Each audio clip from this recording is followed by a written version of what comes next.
Hello, welcome to another episode of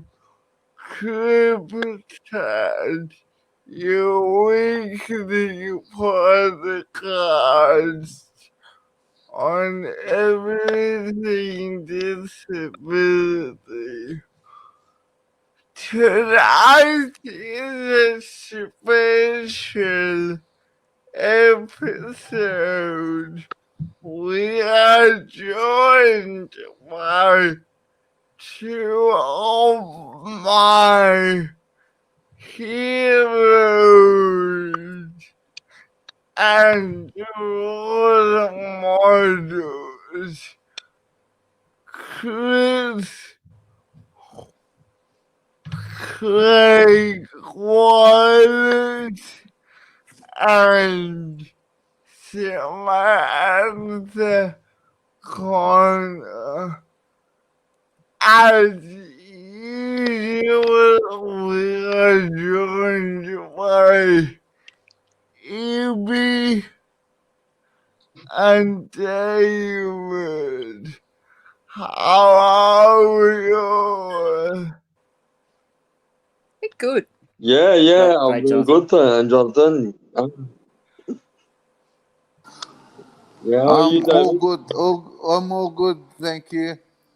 No, Sorry, so there might be a bit of noise background in my area, but I'm going to try muting myself from it's that. all good, it's all good. And how are you, Samantha? Yeah, I'm good. I always feel a bit guilty when I'm speaking to anyone from the east because I'm in WA, so where we don't have anything locked down. But we had that a little bit earlier this year. So yeah. No, it's good to connect with our Western Australians. Yeah, It's we're all a good. little bit left out over here sometimes. Yeah. Nah, it's all good, it's all good. So, Jonathan, what are we going to be talking about today? Tonight we're talking about the NDIS and the so-called independent assessment. Oh, Which yeah. I find ironic since they are not going to be independent at all. So, I was at a meeting, Jonathan, and someone raised that, and the answer was that they'll be independent of the participant, which I thought was an interesting answer. And we will get a choice of horrible providers to choose from, but we can't choose our own provider. So our independence is limited, is it? What was that, Ibby? We're only limited to choose only a few. Sorry, I didn't catch that. No, sorry. sorry about that. I'm just saying that our independence is limited. Is that right? Yeah, it's basically the idea is instead of coming to a review or entering the scheme for the first time as a new participant, with your kind of evidence in hand, which is what we'd have to do before. And it really does depend on, for people, how old they are, if they've got a disability from birth, that kind of thing. And then we're going to be assessed by an allied health provider who is going to observe us for 20 minutes in our homes. And on that 20-minute assessment, they're going to run us through some diagnostic tools that are standardized things and ask us some questions. And then they're going to allocate us a package of supports based on that. So, a lot of us have got big concerns about that people who don't know us and who might not know anything about our disabilities and our lives are going to sort of be making those, doing that, doing those assessments, and that's going to be what, the rest of our funding is going to be based on. So really big concerns about what independent looks like for us, I guess. Yeah, yeah. Now, what are your thoughts on that, Craig? Yes, I guess I'm really concerned by what this does to the nature of entry into the whole scheme. So, the idea with the NDIS when we started it was that it would be people bringing their own experiences and assessments about the barriers and the lack of opportunities and the stigma that they were experiencing, plus evidence from doctors and paediatricians and mental health workers who actually had travelled with them over time and who understood the supports and therapies and equipment that they need. And I think what has happened is the government has heard from parents and people with disabilities that they're having trouble accessing OTs and physios and other people, affording those people to provide them with advice about the supports that they best need. And they've kind of twisted that, if you like, into a policy proposal that everybody in the whole scheme is going to be reassessed over the next 24 months ago as to whether they get funding at all. And the trade-off is meant to be that it only happens at life stages. But I think that's really problematic because we're all having, lots of life stage changes every time our needs for equipment change or our circumstances change, and they've changed a lot this year. Yeah, that's right. No, I agree with you, Craig. We do go through changes every now and so in our lives, and so having that review every single time is it's daunting. I think it's gonna be very hard on us because also the waiting time as well. Things change very quickly. Yeah, that's right. I think there's also some really big concerns from family members of people who, don't have their own voice, and people who aren't supported by family, who might have really complex care needs, and who, it's not just about their line is kind of, we want to assess, what you can do, which sounds a little bit like the line that they use when they changed the impairment tables for DSP. We all know how that turned out. And, that whole thing about, we want to assess what you can do doesn't really take into consideration, what our lives are like in terms of what we want to do, what our goals are. There's, which is what the NDIS is supposed to be about, right? It's about letting us get what we need to be who we are and to be full and equal participants in society, not just in a scheme.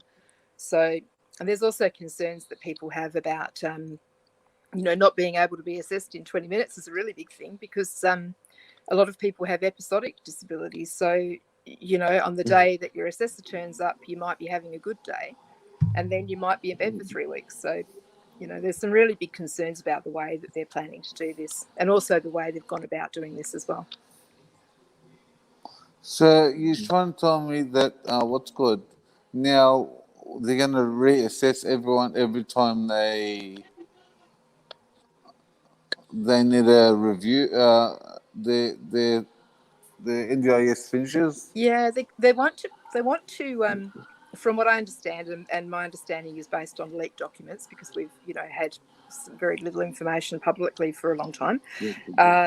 That they want to do planned assessments at particular life stages, all new entrants, and then they're going to change the way that they do reviews. So rather than do annual reviews, which I kind of agree with as well, I think that's maybe a positive thing.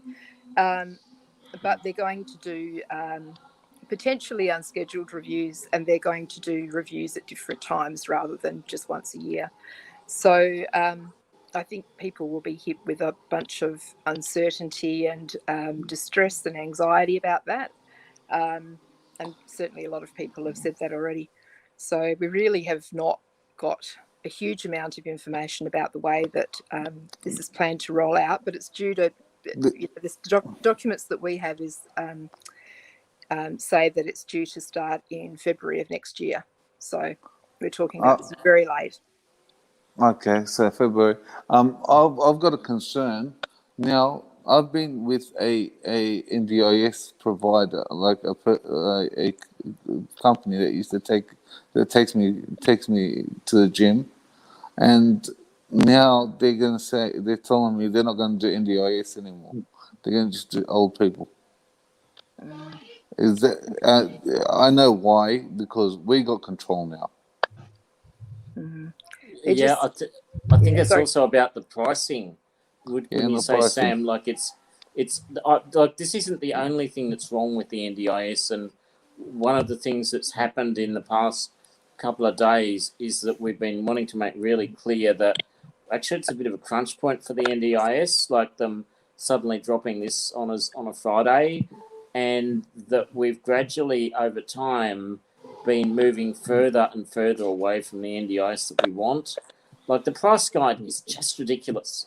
And some of the rules out of this, they look like they are been set in the 1980s to say they will only fund a shower chair to say $1,500, or they will only fund disabled driver modifications if they're on a car that's been purchased in the last 5 years.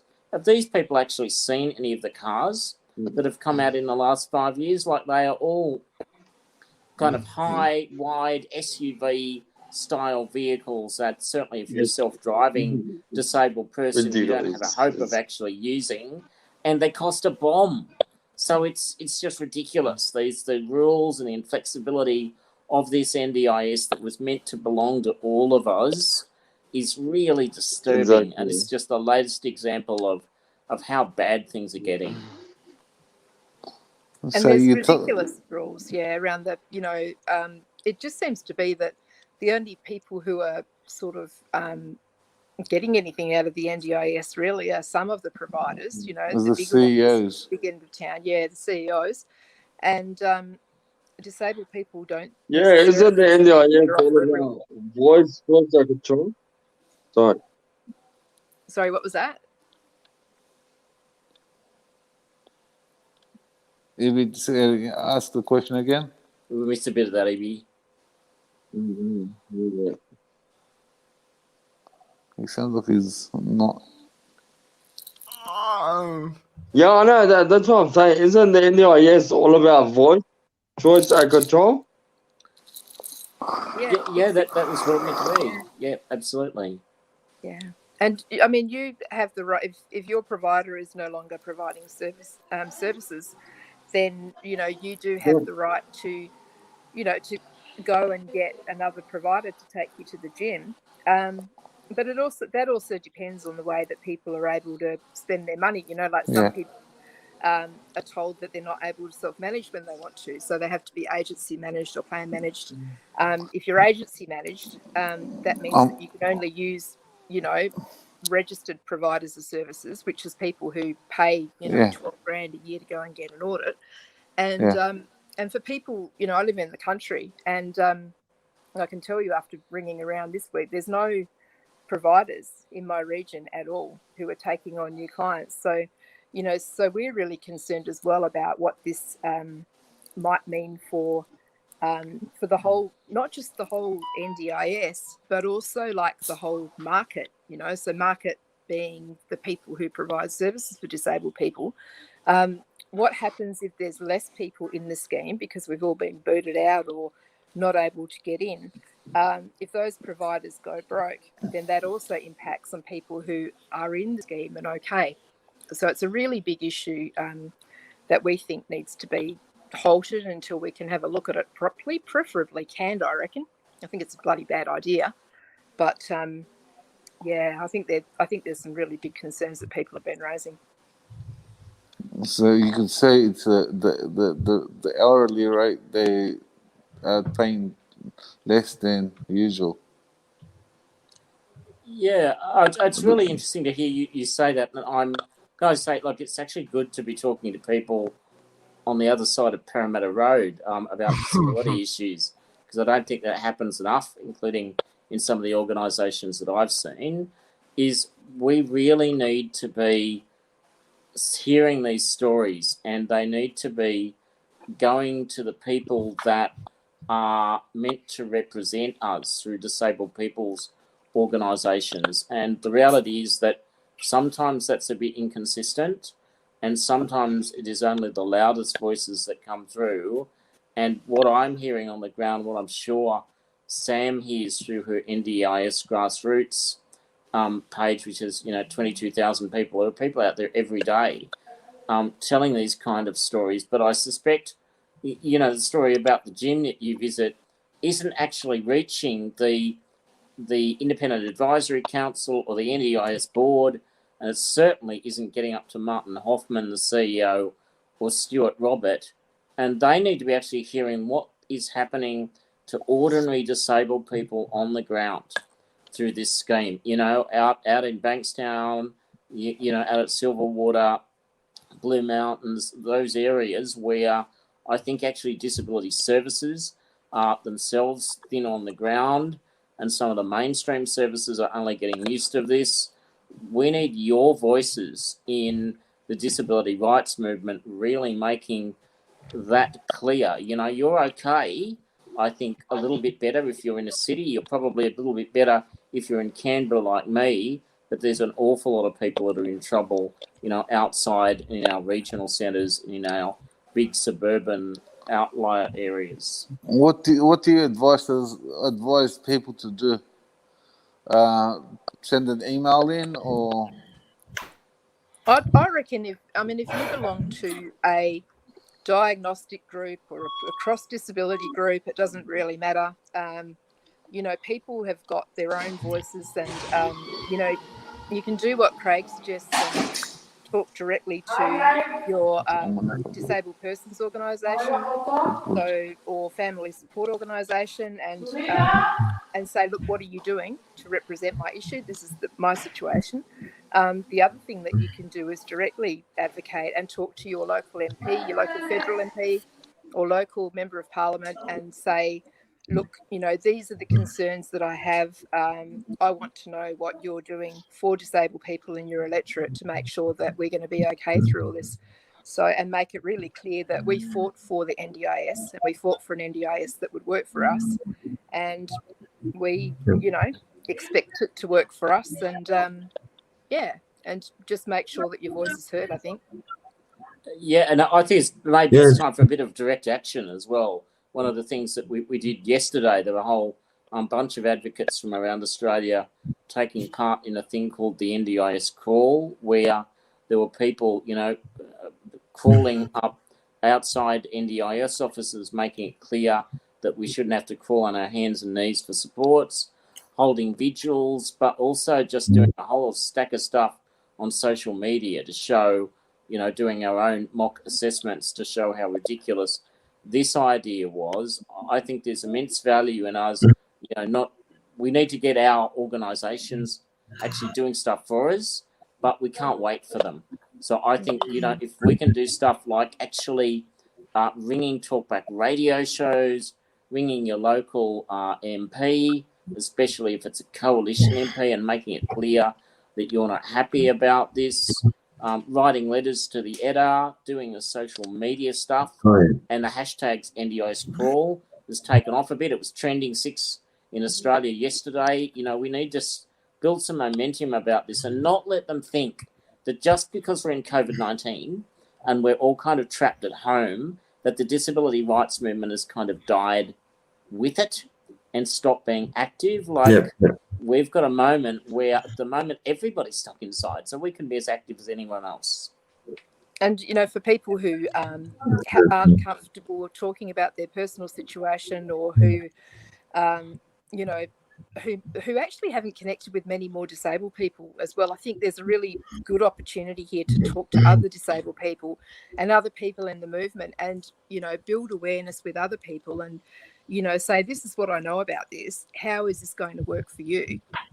And start those conversations and give other people the opportunity to tell their stories as well. Because I think,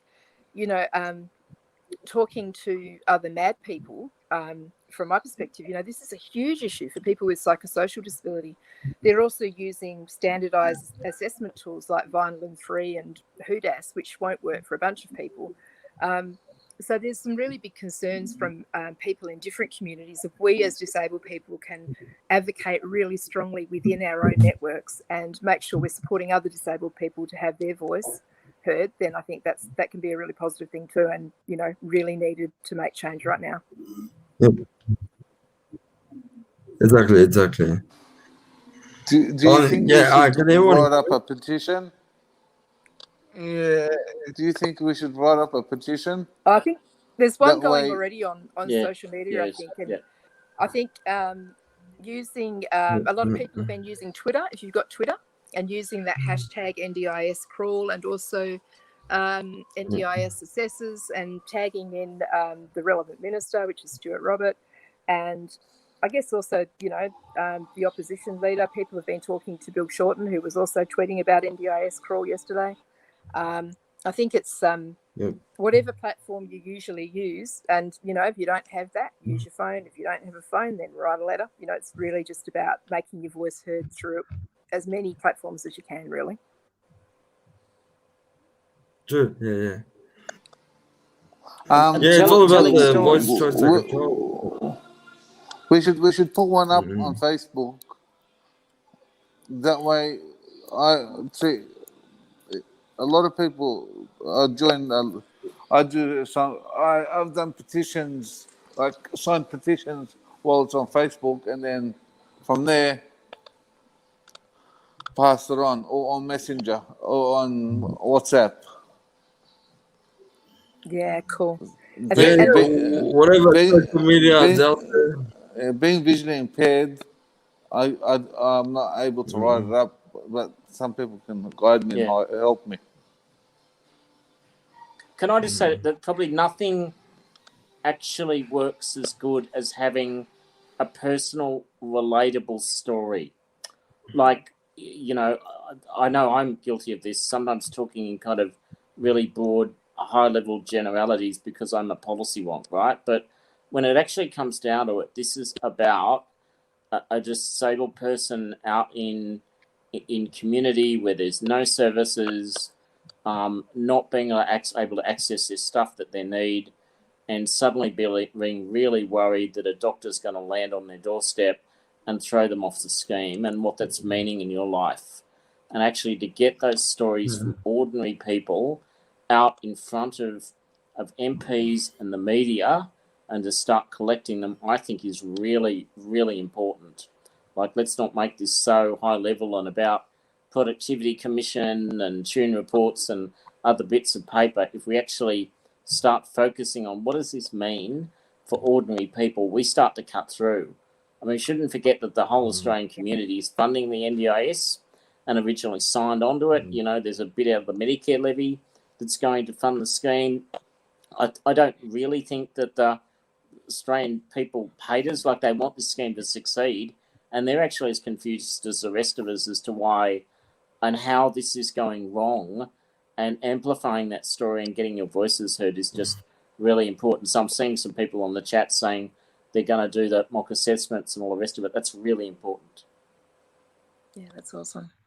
It's I think it can be really hard telling those stories, and as well. But one of the things that I've been raising is about for those among us who have got medical trauma. I've got trauma related to abuse from when I was a kid, and so I can remember at the beginning of the year I went in for a stay at a mental health unit, and the part of the doctor's policy in the unit was to do an assessment, a mobility assessment, which is just kind of like a bit of a normal thing in some places, where they'll ask you a few questions about whether you can transfer. I mean, you're there for your brain, not for your body, and so it shouldn't be a really big deal.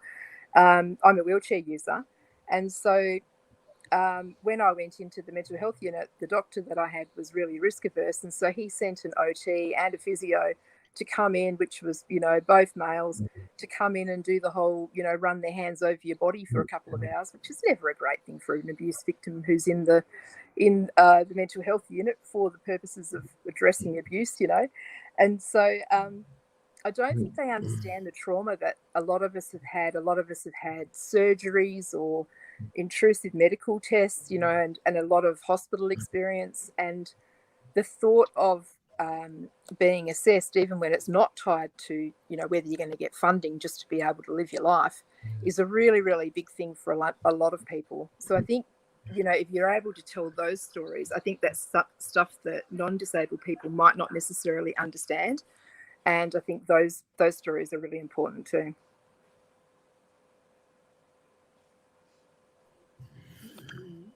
Yeah. In terms of the NDIS prices, I realize they've been going up every like 6 months or so. Are they? When are they gonna stop going up?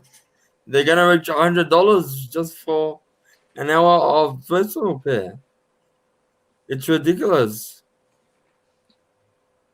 Yeah, I think there's there's a lot of concerns that we have around not just, I guess, the pricing, but also the availability of support workers. Some of this stuff is about, we've got a really low paid workforce here. So people are only sort of getting 19 or 20 bucks an hour. And, when you have somebody who's getting paid 19 or 20 bucks an hour, especially right now, why wouldn't you want to go off onto JobKeeper? Really. There's, rather than go to work. So, so we've got issues where we actually need to say, okay, we need to have a well-paid, valued, competent workforce that is available everywhere in Australia, that we have, that they look at disability care and support and all of those related occupations as careers rather than just as jobs. It shouldn't be the choice of being a taxi driver or a barmaid or being a disability support worker, because you're looking after, really important issues in people's day-to-day lives. So, but then we need to find that balance between making sure that people on the ground are actually paid a decent wage for a good day's work, and then also making sure we've got a sustainable scheme where, we're able to not just keep giving money to the big CEOs or to the flash offices and to the new company cars and whatever, so we need to, this is why we had a scheme where we were supposed to be able to self-direct our services and, make sure that we're actually paid directly for care if we're able to. And I think they're things that there needs to be a lot more attention about market, and we need to make sure that it doesn't just automatically go to the providers, without any accountability as well for the care and the services that they're delivering. And the more that this happens, and the less that the prices keep up with reality, the more you wind up with the kind of world that we're in retail, right? So kind of think about Woolies and Coles.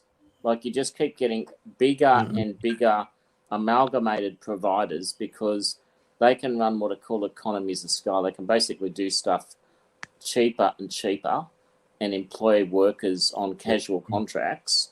And that's what some of these outfits are doing. And so you lose the small bespoke, more small kind of tailored providers that would actually be a bit flexible and come out and help. But one of the ones that I've been really worried about for a while is technical aid for disabled.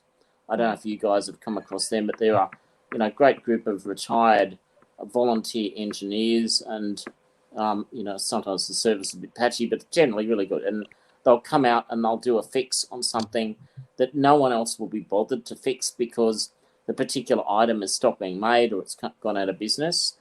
What does this look like for them when they've got a really, the work that they're getting in is patchy, the flow is patchy? I worry that we're going to see some of those small providers disappear, and we've certainly seen that in the ACT where I live, and there's now only one provider of disabled driver modifications, only one really big provider of mobility assistance, and to be honest, they're not very customer centric and good, and they just churn out stuff that is off the shelf. If we were talking about another industry that was undergoing change like this, like the car industry, you would have a whole lot of industry assistance and what's called industry development to try and get the sector up, get it ready, get it skilled up, make sure you had the commercial side of it worked out. None of that's happened with the NDIS. And especially this thing about independent assessors, there's been a bit of chatter about, that this is fear-mongering and that people will be okay with this. But one of the really big concerns, even if you have your particular views about, what independent assessments might look like, or your type of disability is pretty straightforward and clear-cut, and you don't think there's much of a problem, they held a trial over 2 years. They held two. They held one which was about equipment and modifications, that trial site. Then they had another trial which was cut short on the 19th of March of this year. And then a few days before that, they released the tender to say, okay, well, we're going to contract an organisation to have these independent assessors. Some advocates tried to FOI the evaluation document and were told that no, they couldn't see that because that was part of their deliberations, which means, them making up their mind about different parts of what this is going to look like. But it's a really big concern that people haven't been, there's an idea about consultation. Consultation isn't just talking at the sector. It's not talking at organisations. It's actually having a conversation with disabled people and saying, look, we think we could possibly do this. What do you reckon?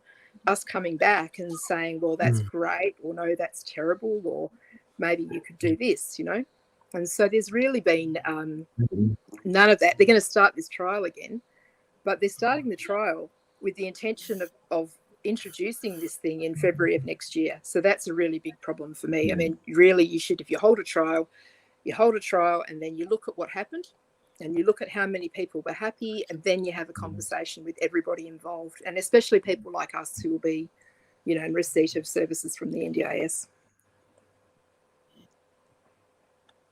Yeah. So simply put, the government needs to be more involved. With the NDIS. Provide more support for people that are on the NDIS. All they're trying to say, I reckon, needs more competition from other providers. Yeah, we might not have any other competition if all of the little providers go broke. So it'd be a bit hard if there were only, not very many providers providing services for people. Because if we got more competition, then more people will have more jobs, and the prices can be varied. That's right, yeah. And that's what healthy markets are supposed to look like. They're supposed to, in a way, kind of regulate themselves with having healthy competition where people will, people will make sure that they're not charging too much, or and everyone can shop around.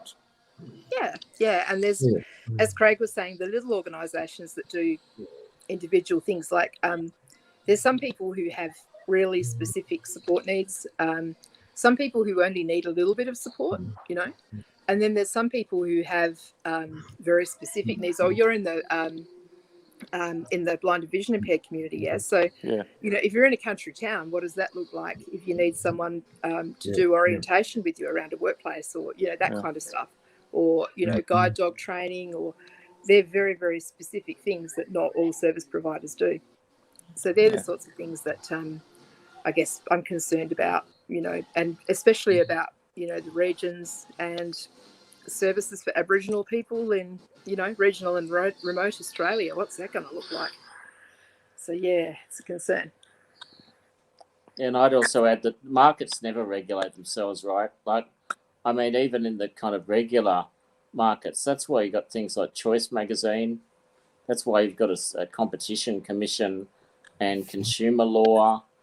And if you don't have those things, you just get a kind of Wild West where people do whatever they want. And we've got a fair bit of that in disability. And that really trails into both poor service, but also some of the appalling instances of abuse and neglect that we've been seeing in the disability sector. And if you want a vision of what the future looks like, just look at the kind of crap that's coming out of aged care. Sorry, Jonathan, I shouldn't be using those words on your program, but I mean, if you actually look at what's coming out of those privatisation reforms in the aged care sector, they are just treating people like dirt, and they have been, because they've allowed the big moneyed operators that come in and run the joint for profit without any care for people. And if we're going to be assessed by those people to get into the NDIS and they're going to run services, that's not what any of us signed up to. So, we actually need good information about what good services are. So if we're going to be given money, we can actually throw it away from those kind of services and start purchasing other things so they don't eat up everything else. And we also need to have a lot more choice and a lot more good tools to make those decisions. And we're talking to some of the people that have got the least power in these markets. Is there a website that we can compare other services and compare the costs of each service and what they should be and how much they can charge for them? There's an NDIS price that gets updated every 6 months or so. They sort of tried that for a few different platforms. They had things like Clickability, which is still going, but I think it's been a bit variable, and some of that is to do with the fact that disabled people don't always necessarily talk about the quality of service that they're getting, because people have got huge power over us, right? So if you have a terrible provider, you live in a group home, and they're also your landlord, what does that look like? If you say something bad, then you might be out on the street. So I think that's. We can do that with being anonymous also. Yeah, that's right. And I think the thing that's worked really well for disabled people has been local stuff that's word of mouth, stuff in diagnostic communities that's word of mouth. I know that I have pretty strong networks with other autistic people. I'm in a group called WA3, which is a group of 200 or 300 autistic people in Western Australia. And, just even stuff about, finding a decent psychiatrist or psychologist. We'll all talk amongst ourselves in our peer support group about who's good, who's autistic friendly, and we'll ask people for recommendations. And I think that's the thing that's worked really well traditionally for us for a long time. I don't think it's so much formal platforms, sadly. Yeah, no, I guess maybe. Sorry, David. Maybe we can get people to recommend the better ones and what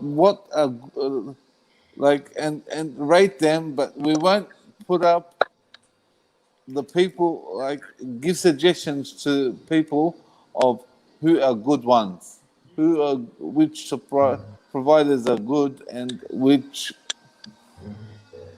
ranking and comments. That's a good idea. And comments, but without comments that people have said about different providers.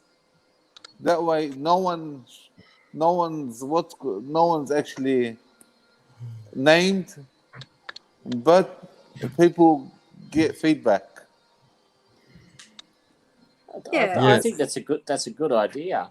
Like a TripAdvisor or something where you can actually rate and it has consequences if you do so. And, if the NDIS was actually doing what they said they'd do at the start of the scheme, which was they were going to have grassroots advisory groups, in the pilot sites and the ACT, but, we need one in Tudray, we need one out at Bankstown, we need them up in the Blue Mountains, we need them in all the areas, particularly where they've got thin markets. I mean, I'm interested to know from, I guess, everybody here, when is the last time you actually had an opportunity to feed back to the NDIA?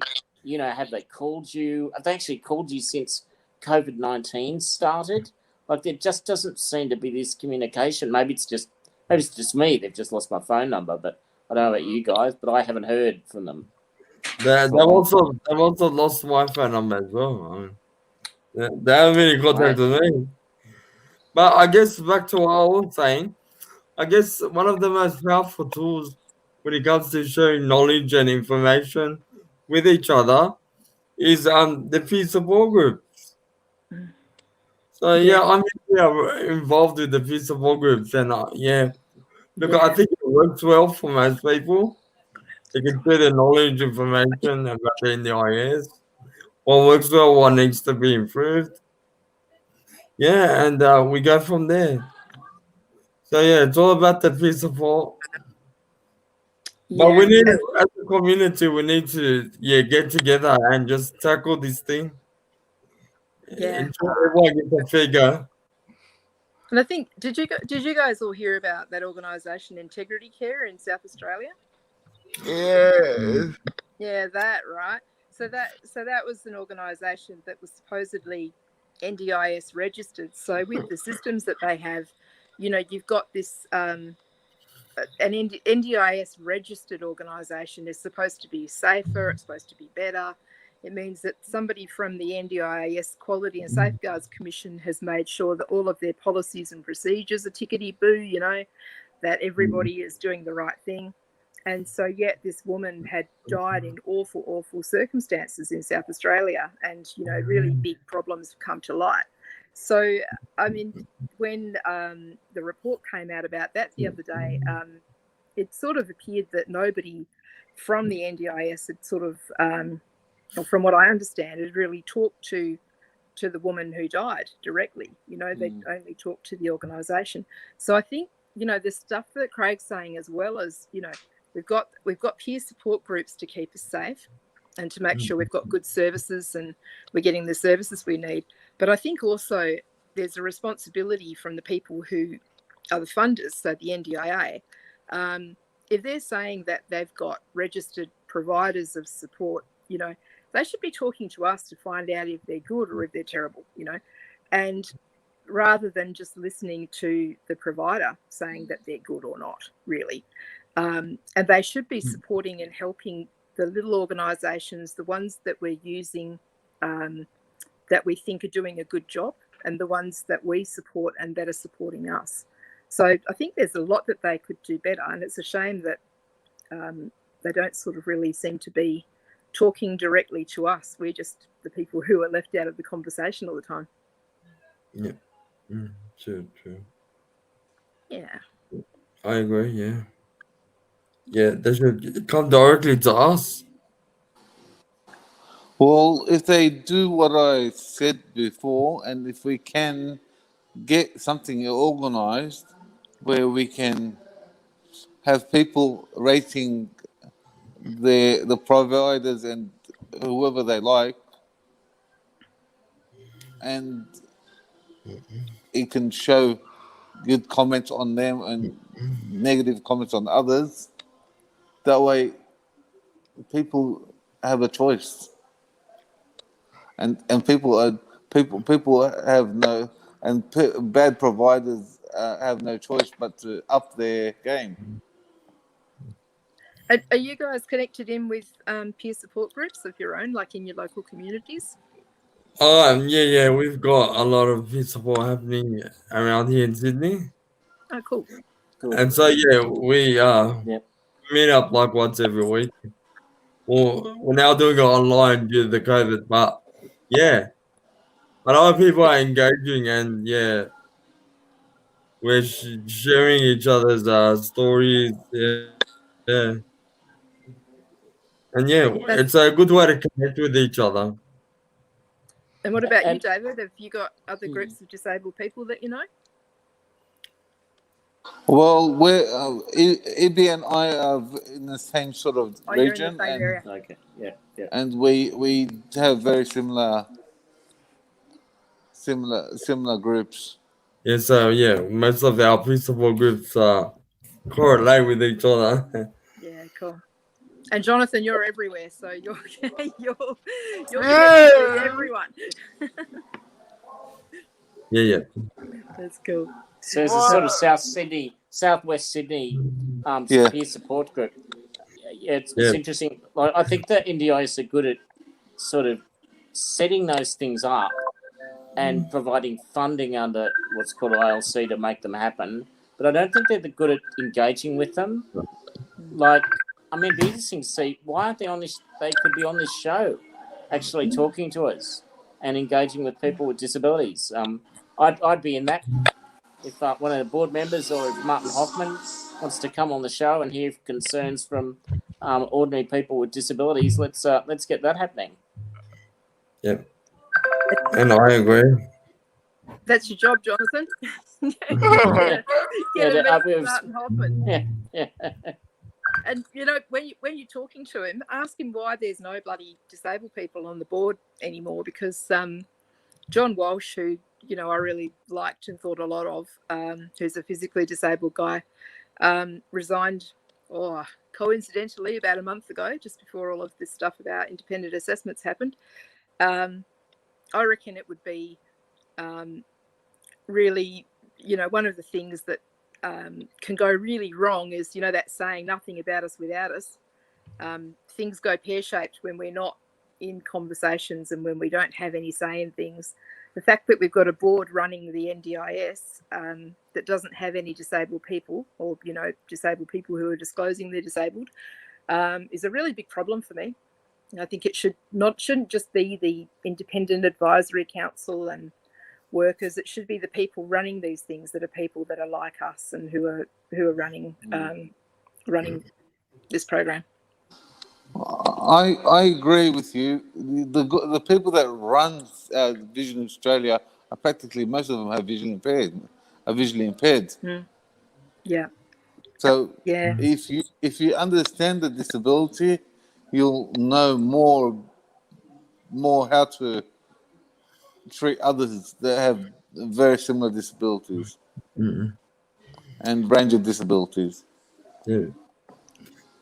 Yeah, it's all about the lived experience, I think. Yeah, lived experience and being able to educate others about those lived experiences.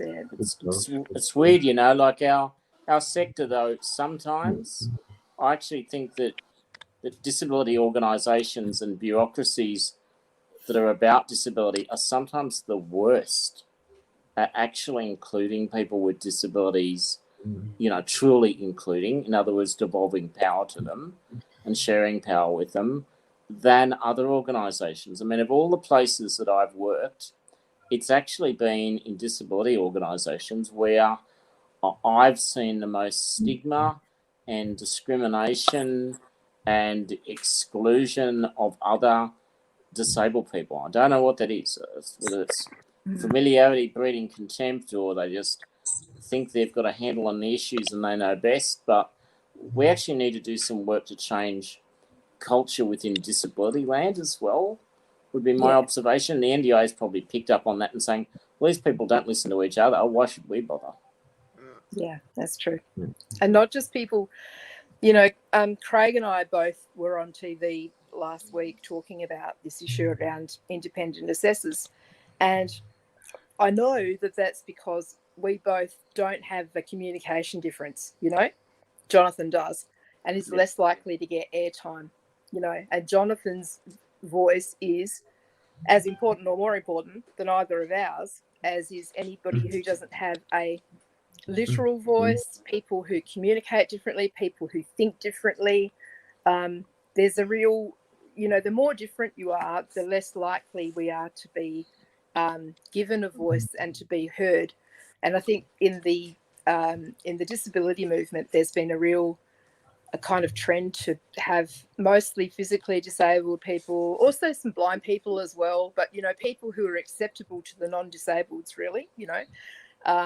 People with intellectual disability and autism are the biggest cohort in the NDIS. And so when we're having this conversation, this should be something that's actually, by people who are the stakeholders in this, right? So people who are receiving support, and especially people who don't have the luxury of being able to just go, well, I can just back out of this. It's a bit too hard and I'm not going to get disability care and support. It should be the people who've got the most skin in the game, who have got the loudest voice in this. So, yeah, I agree with you, Craig, that we really need to make sure that we've got inclusive spaces for disabled persons organisations and in anything around disability, including places like Vision Australia, where, you make sure that it's inclusive of everybody who's going to be affected by whatever change you're proposing. Yep. And I totally agree with you, Samantha. I think Jonathan, is the voice of Australian disability, and in saying that everyone has that voice and the choice and the control to, run their own lives. So why should anyone be left out of the NDIS? That's it. Or out of our own organisations that are meant to represent us. I mean, it's actually, I struggle to think, Ibby, of many people in disability rights movement that are sort of south of Parramatta Road, to be honest. Like at the leadership level, it tends to be people in the sort of the inner cities, often with the best of intentions, but we actually aren't seeing that voice. Like, we know that the sprawling parts of New South Wales are Campbelltown, it is the outer west, but it also is the case in, the southern hills of Adelaide and in the areas outside of Melbourne. Like we often don't get those voices. We don't get the voices of migrant communities well represented. There isn't a lot of cultural diversity in there. I mean, I'm saying this as a white guy, but I'm not seeing it in the disability rights movement nationally. It really worries me that disability rights movement isn't looking like its own community at the moment. Yeah. Yeah. That thing around poverty too, that half of us as disabled people live in poverty, which is what you're talking about postcodes, right? But when you live, among other people like yourself and you hear people's stories every day, one of the people that I sort of activist with, Kelly Cox, worked in an Aboriginal land council for years and years and years and lives in, on community, came from community in Taree, is still really embedded in community and understands what it's like for Aboriginal people living in those regions. Same thing as, when I was in a MHU a couple of weeks ago and a week ago, and there's people there who have really, they're never going to be people who are actually handpicked to be on a board, or they don't have the luxury of being on a board because they're too busy surviving, or they're just too unwell, or they need significant care and support just to be able to stay alive. So there's really, they don't even know that our organisations exist. It's become this really kind of privileged thing. So I think we need to look for ways to uphold the voices of disabled people wherever they are, whoever they are, but people who are really, the disadvantaged people first, and people who are, I guess, connected with other people with disabilities that are like themselves. Yeah. Exactly. Wow.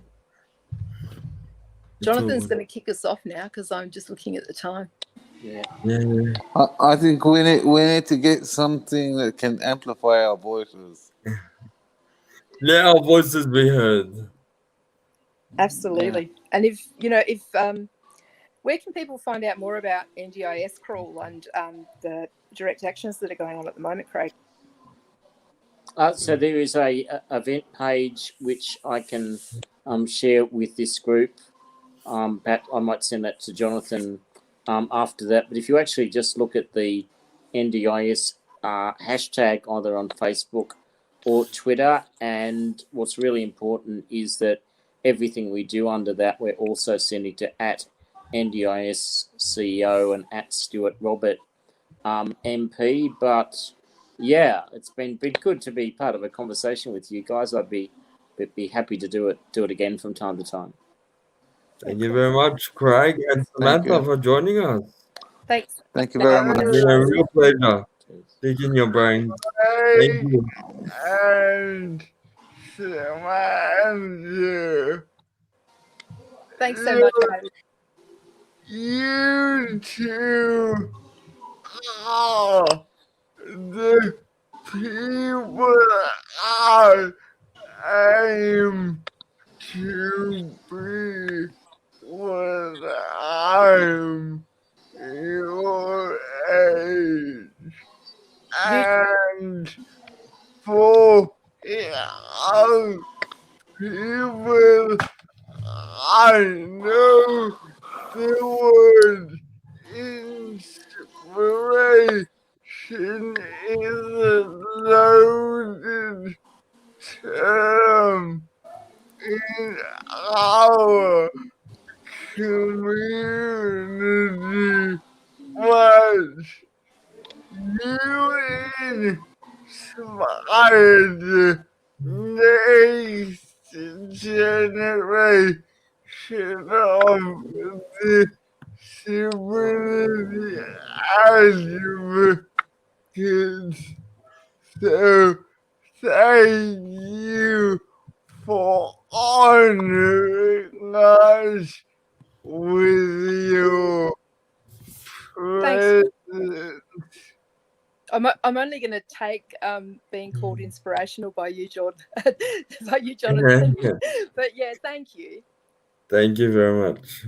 Okay. I think disabled people can call each other inspirational. It's just we don't like other people doing Yeah, it. that's right. So that received Yeah, in that case, thanks. You're all you good. guys are an inspiration. Thank you very much. Thanks so much. Okay, take care, people. Cheers. Bye. Thank Okay, you very thanks, much. Thank you And very if you much. ever want to Bye. go back on and you need to tell us anything or anything changes, don't hesitate to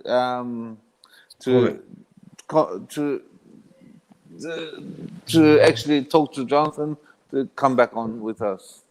Yeah, guys, if you want to be a part of the podcast, let us know. Give us a comment. Shout out to Cheers. John. I'll go from Yeah. there. Thanks. Thank you, Thanks. guys. if anything needs to be Okay. heard. Bye. Okay, bye. Thank you very much, Frank. Thank you. So you've been watching CripChat, your weekly podcast on everything disability. Join us next week for more CripChat. You guys, bye. Bye. Bye.